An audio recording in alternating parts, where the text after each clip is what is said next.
The first time I ever performed in a venue was when he called me about 3 hours before sound check, the biggest night in the States to play, which is the night before Thanksgiving, and said, "Hey, can you sit in on this show?"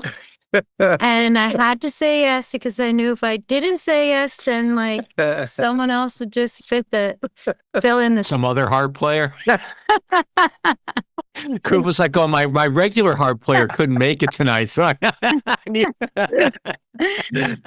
So that was actually the first time that I played in like a music venue, was when he said, "Come play." Wow. And so, Koof, your situation was a little different in that you were grinding it out. Like you were looking to be and you were a performing artist, a recording artist, a touring artist. Like that was your path. Yeah, for sure. So before this project, I was always in bands, like full bands. And so I had been doing it for years before this. Yeah, it was that typical starving artist, like grinding to get gigs, trying to keep a band together with making the minimum amount of money and having to split the pot so many ways. So it was definitely a grind. But yeah, that's what I was doing since college. Yeah. What kind of bands? Like what was a typical lineup?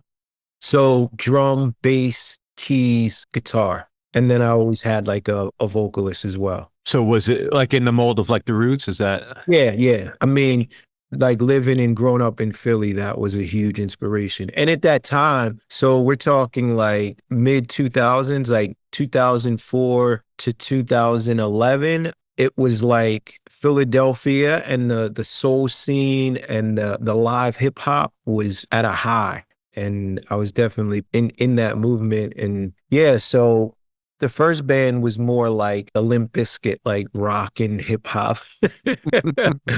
And then after that, it was pretty much all like neo soul, hip hop, jazz influenced bands. I know a lot of those new metal and hip hop fusion bands are coming back, or they're getting like they're on the nostalgia circuit. But I'm going to go on record as saying the neo soul stuff has aged much better. Yeah. I would agree with you 100%. I'm not a hater. I'm just saying.